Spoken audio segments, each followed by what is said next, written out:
The disturbing moments caught on live TV. Oh, these are going to be some of the old classics. Jesus. Oh my, he's even got the Lee Harvey Oswald one in here. God damn. Ooh, is there toss in here? No, okay. Hey guys, welcome back to another video. Today we're going to be talking about disturbing live TV moments. Before I feel start like this I'll video, know most I do of want to these. say we are covering very sensitive and mature topics. I know a lot of my videos, it's mainly most of them, but this one, there is a lot of more mature topics. I don't know how else to say it, but yeah, just wanted to say that as a quick warning before the video starts. And like I said, we're going to be talking about disturbing live TV moments. Pretty self-explanatory. There's nothing really more to say. Anyway, I hope you guys enjoy the video. I don't think Shabuk. I only saw like 2 of them in the thing before with Lee Harvey Oswald.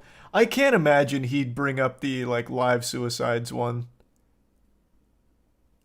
Right? That'd be crazy. I know, I'm watching the Boomy game up here right now. We'll see though, I guess. On July 16th, the Herald Tribune reported on what it termed as the quote, first time a has been telecast. Well, that was The story quick. in question was about Christine Never mind, Chubbuck, a immediately into 29-year-old one of them. American news reporter working for WXLT Well. TV, later known as WWSB, an affiliate of ABC News. She hosted a talk show about community affairs in Sarasota, Florida, titled Suncoast Digest. Her show ran for 30 minutes starting from 9 a.m. On July 15th, 1974, as she came into the studio, the news director, Gordon Galbraith, said she was in a, quote, better mood than any of the other times when she came in. However, contrary to her usual practice, she asked to read a short newscast, and even more strange, she asked her technical director, Linford Rickard, if he can record. Her story's crazy. I don't know this one, I don't of think. course. Back in the 1970s, as confirmed by Rolling Stone, local TV programs in Sarasota, Florida would not be recorded for posterity. Rickard said he didn't think too much about the strange request. In her newscast, she read through 3 news items before introducing a clip from a shooting that had taken Boomy just place won, at let's a local go. restaurant, Beef That's and Bottle. huge. The clip, however, refused to play as planned, at which point she looked at the camera and said, "In keeping with Channel 40's policy of bringing you the latest in blood and guts and in living color, bring you another first attempted."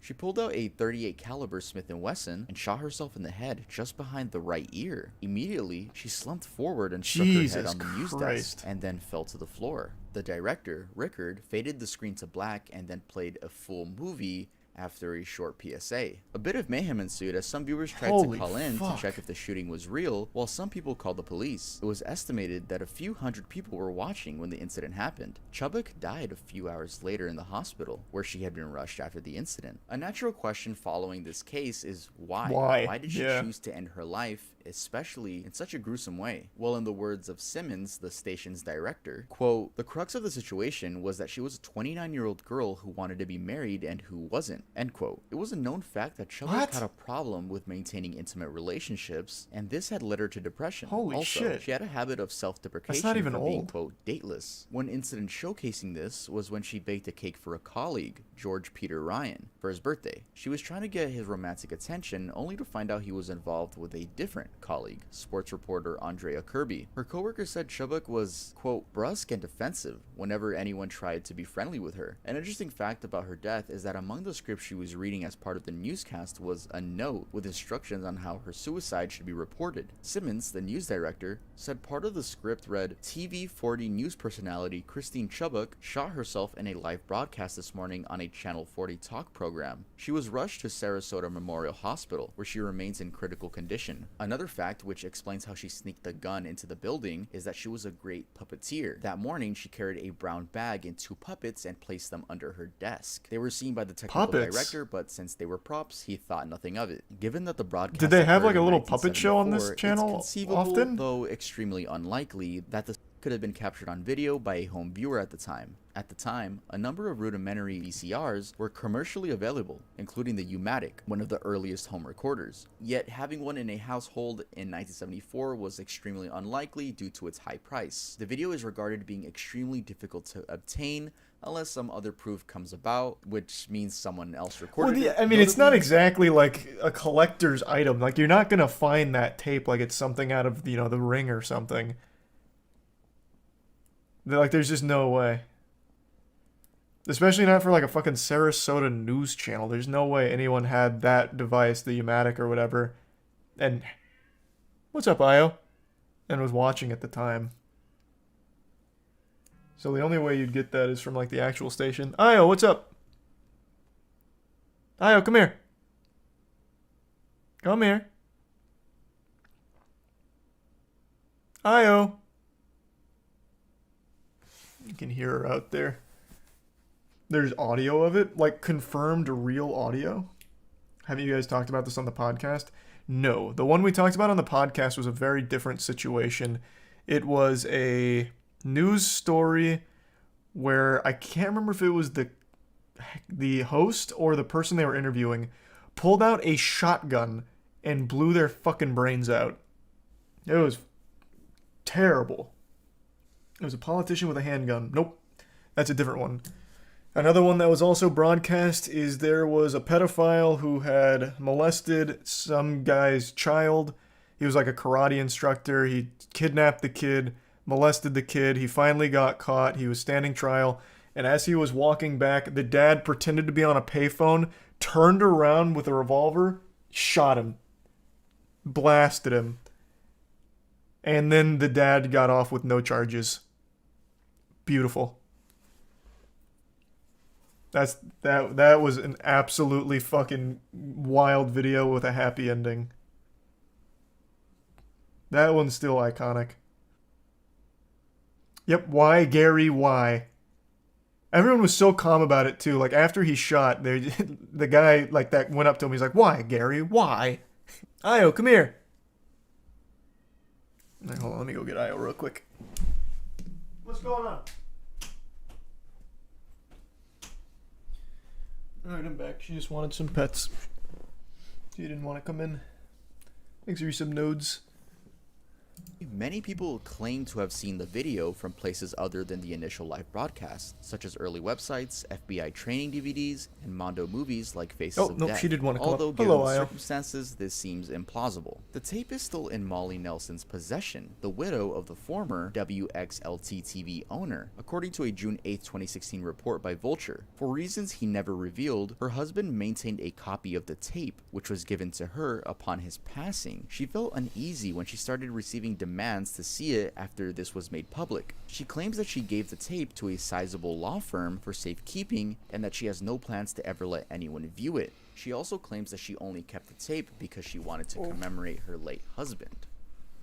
Lee Harvey Oswald. Lee Harvey Oswald is a name known by many because it's associated with the tragic assassination of President John F. Kennedy. Oswald is alleged to have made the deadly shot on November 22, 1963 in Dallas, Texas, as President Kennedy rode in his open car motorcade. Whoa, The 24-year-old was... Hold on. No, you can't go eat those wires. Just hang out in the cat tree. Oh, it's made for cats.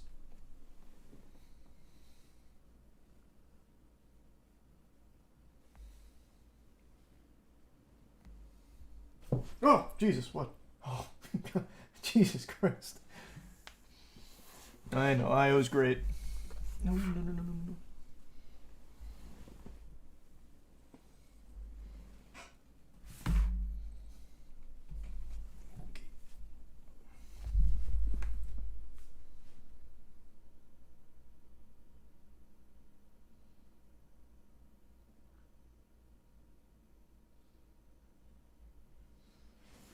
Sometimes she just gets in a wire chewing mood, though, which is a little rough.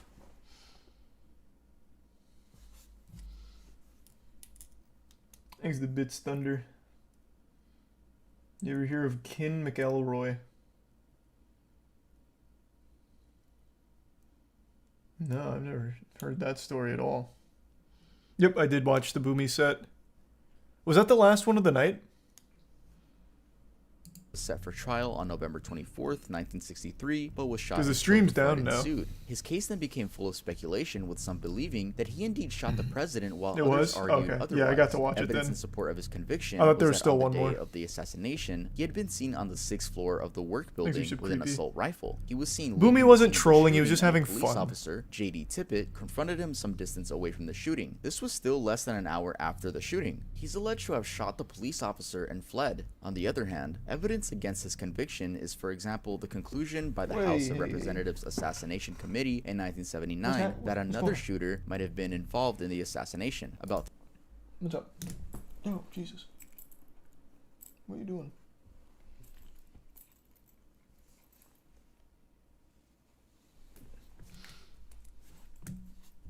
Yeah, he was laughing mid-set because he's having fun. That's what gaming is all about. Though he absolutely cracked the fuck up on, like, I think it was game 4 after it ended. I don't know why, but something in game 4 about the way he lost his last stock really had him cackling. Have you seen the video of the veteran who shotgun blasted himself on live stream? That's exactly what I was mentioning, right? That's the guy who brought out the shotgun while they were interviewing him and blew his brains out. There's a resub HXS, Nameless, Demon, Creepy, Nibits, Kappa. 30 minutes after the officer was shot, Oswald was arrested at the Texas Theater in the Dallas suburb of Oak Cliff. He was formally arrested the next day, November 23rd, for the numbers of President Kennedy. He's talking about and Ronnie Officer McNutt. Tippett. A day later, on November 24th, Oswald was taken to the Dallas police That was headquarters another fucking and awful held one. in the basement, while in transit to the more secure county jail. During his departure from the police headquarters, given his case had the attention of the whole nation, there was a crowd with live TV cameras and a lot of people recording. Suddenly, a man, Jack Ruby, emerged from the crowd and shot him. Ruby, originally named Jacob Rubenstein, fired from a .38 Colt Cobra revolver at a close range, and thus Oswald was fatally wounded. In the clip from the incident, Oswald is seen being escorted out of the police station while guarded by 2 individuals. Does he? He doesn't show the whole thing, does he? I hope not. Hold on, I'm just gonna play it safe. And in a split second, Ruby jumps in front of them from the crowd and immediately fires the gun. A reporter, Tom Pettit from NBC, is heard saying, "He's been shot. He's been shot. Lee Oswald has been shot." The entire scene is disturbing to watch, and thus it's unimaginable that it actually aired on live TV. Notably, Ruby's actions led to more conspiracies regarding the assassination. For example, he's said to have a relationship with several Dallas police and often did favors for them in exchange for leniency in the way they scrutinized his strip joints and dance halls, so there was speculation that he might have killed Oswald to prevent him from revealing a larger conspiracy. None of these claims were verified, and the official report from the Warren Commission in 1964 concluded that neither Oswald nor Ruby were part of any larger conspiracy. Initially, Ruby was charged with malice of murder and sentenced to death. It has been The defense confirmed to was be the that CIA, though, Kennedy's right? murder had brought him grief to the point of insanity. They just released and all so those he decided documents to like kill last Oswald. year. However, in Not even a year 1966, ago. his conviction was reversed by the Texas Court of Appeals on grounds that he could not have been tried fairly, and also cited wrongful admission of testimony. As he waited his new trial, he passed away due to lung cancer in January 1967 in a local Dallas hospital. Rodney Alcala. The story of documents Rodney were released. Alcala is Yep. pretty wild because We it talked raises about that on stream. That's what I said.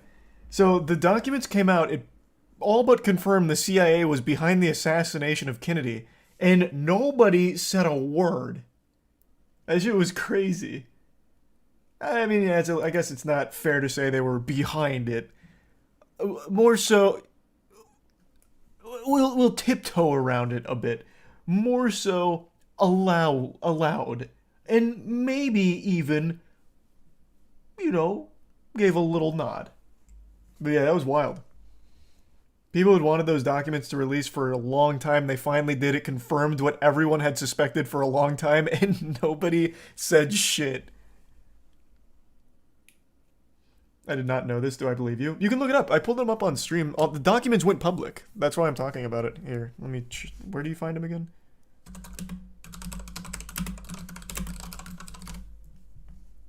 Here, the 2022 JFK assassination records from the archives.gov, I believe, has all of them available to download now. Yep. The 2022, December 15th, 2022, they all went public. Joking, right? Has to be fake. Why would the CIA want to do that? Zero logic there. I can't remember all of it now, but I think it was something to do with JFK at the time launched an investigation into the CIA itself, right? Something like that. I can't remember now. The fuck was it? Was it? I think it was something that he launched an investigation into the CIA. Yeah, and then threatened to dismantle it. Okay, so that is what it was? Okay.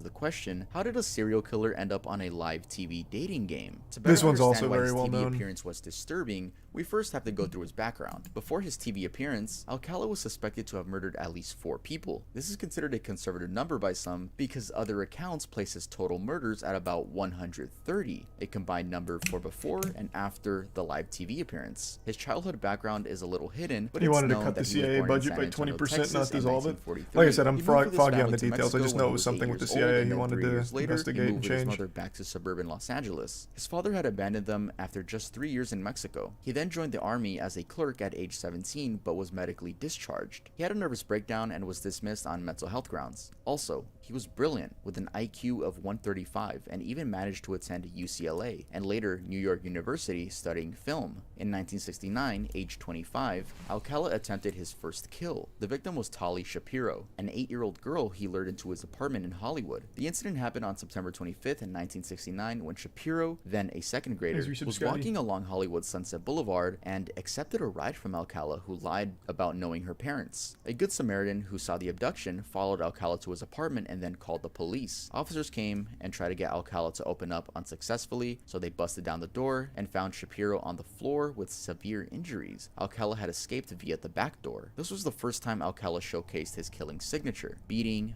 biting, and strangling. His escape led him to New York, where he picked an alias, John Berger, and joined film school. Surprisingly, he studied under Roman Polanski, a renowned film producer, director, God, that sounds screenwriter, about right. and actor who fled the U.S. after pleading guilty to intercourse with a minor. Alcala was later... But not after winning an Oscar for it and receiving a standing applause and people lamenting the fact that he couldn't be there because he was on the run for fucking raping a kid.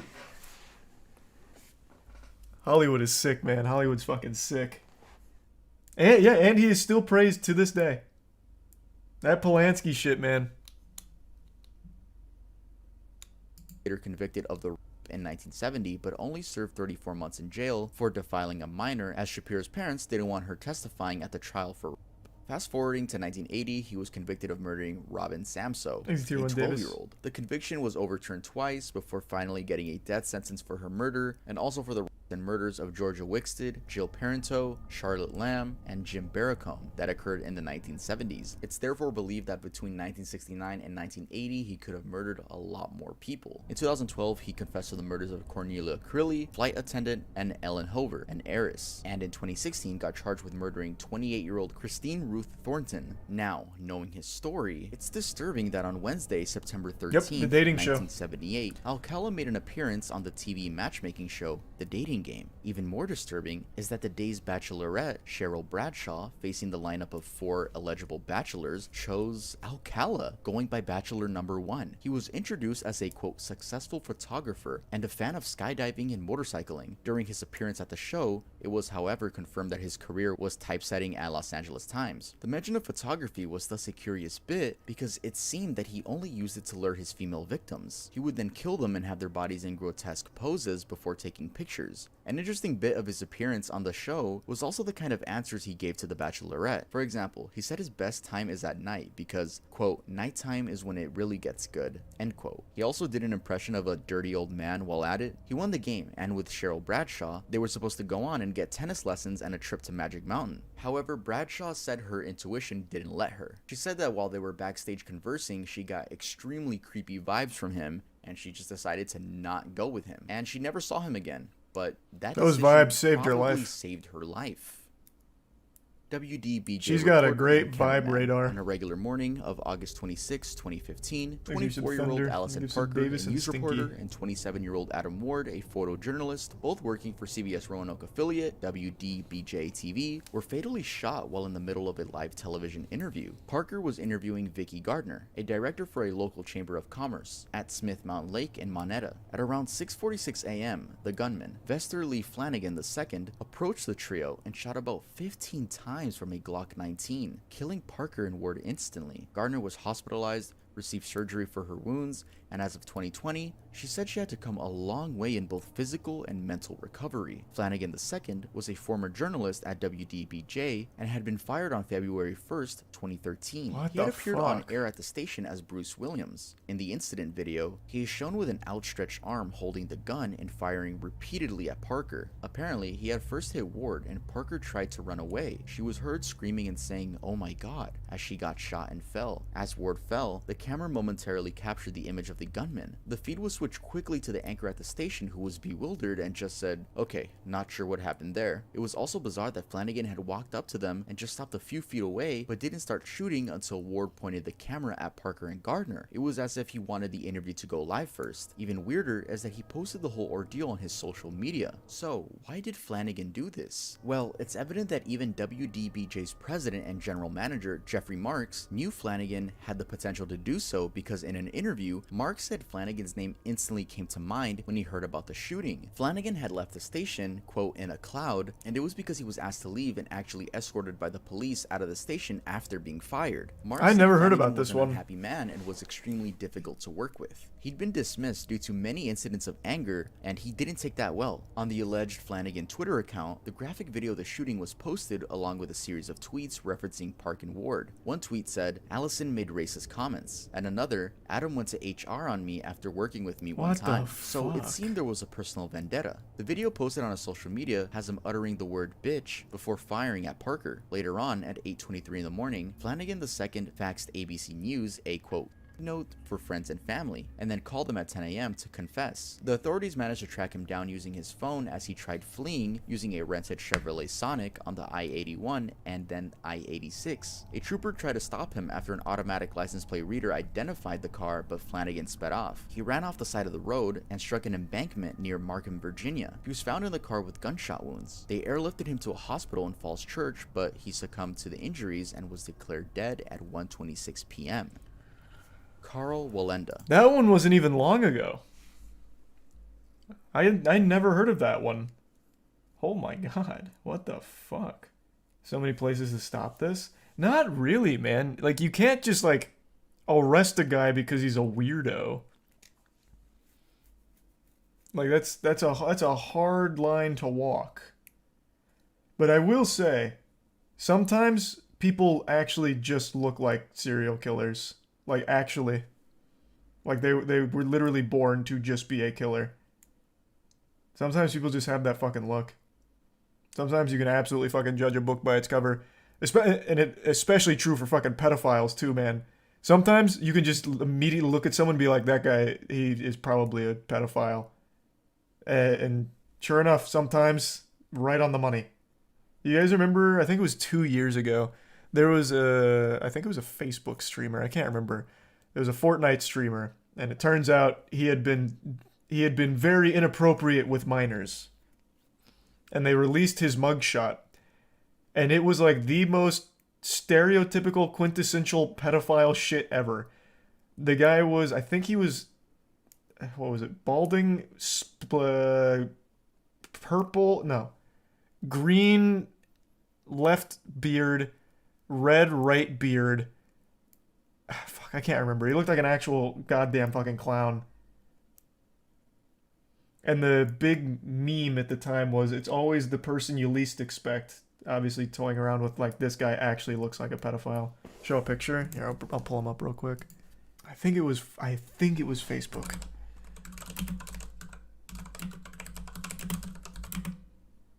Yeah, I was off. It was just different color hair, different color beard.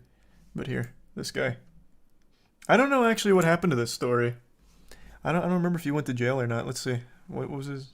Oh, it was child rape charges too. God damn. Performing death-defying acts is nothing new to TV, but there's always a chance that something could go wrong. Izzy won? This is exactly Good. what I happened like to 73-year-old Carl Wallenda on March 22nd, 1978. While walking a wire and with live television broadcast covering the act, the world watched in horror as he fell 100 feet to his death. He landed on a taxi and bounced onto the pavement. Wallenda wasn't new to walking on a tightrope and already had built a great reputation as a daredevil in doing similar stunts. The German-born performer was raised in a circus family and started learning stunts as a young child. By the time he was in his teens, in 1922, he started the Flying Wallendas, a group that did the traveling balancing act. The group consisted of Herman, his brother, Helen Kreis, his girlfriend, later his wife, and Joseph Geiger, a friend from school. All these individuals had circus training. They toured Europe a lot in their earlier years, garnering a reputation that had them even referred to as the Great Wallendas. They specialized in walking tightropes, high wire bicycling, and the four-man pyramid act. They eventually moved to America under the wing of John Ringling, an American circus entrepreneur. Their debut in the US was at Madison Square Garden in New York City, where they got a standing ovation. They got so famous so quickly that Wallenda's reputation preceded him. One of their most memorable acts was a death-defying 7-person, 3-tier pyramid tightrope walk, with the highest person balancing on a chair. Their success was, however, not riddled with danger. Before Karl Wallenda's deadly fall, the crew had witnessed a... Ringling was well known for all of the animals they used. They'd abuse the fuck out of them. They'd beat the shit out of all their animals. You guys don't remember that? They were the circus that made the animal acts, like, famous. They're shut down now, though. They shut them down, like, 3 or 4 years ago, I think. Somewhere in that ballpark. They've been shut down for a little bit now.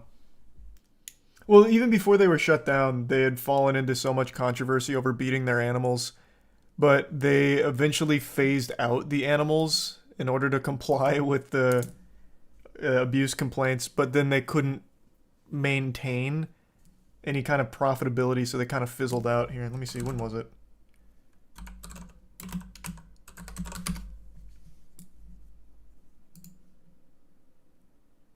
Oh my god, they relaunched last year? What? Wait, no way. And also, I was wrong. It was only 2 years ago. October 21st of 2021. I forgot the date there, the most important part. It was 2021. Oh, wait, nope. That's when they made a statement. They were on May 7th, 2017. They gave their last performance before shutting down.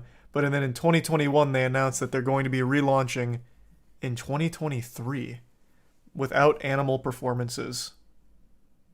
Circuses don't need animals. What the fuck are you talking about, man?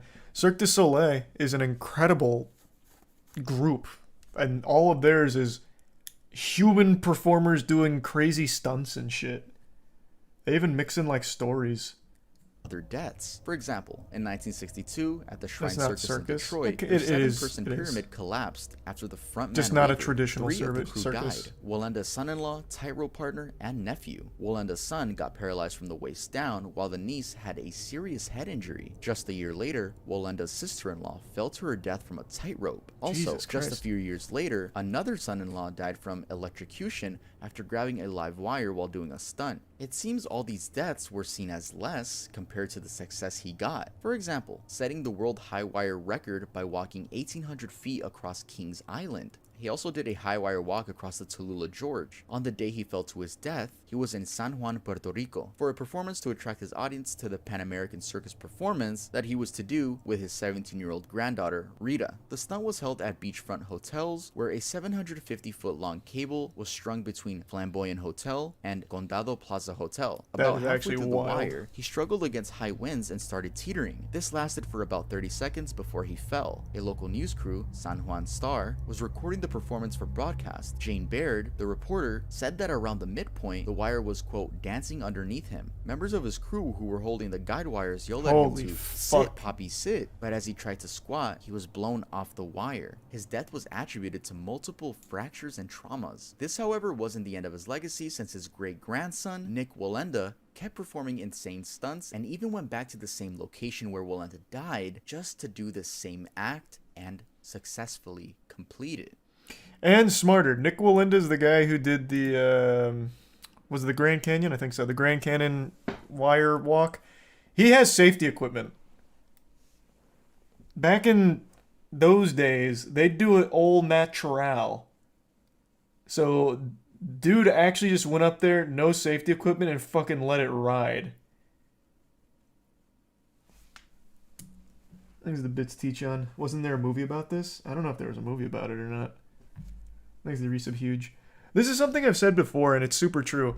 People 80, 90 years ago were literally just more talented at some of the shit we still do today. I'm going to pull something up right after this video real quick that I All think is right, still that's going to be incredibly the end of this impressive. video. If you guys enjoyed it, make sure to leave a like. If you guys are new to the channel, it would be awesome if you could subscribe. And I'll see you guys next time I Here. upload.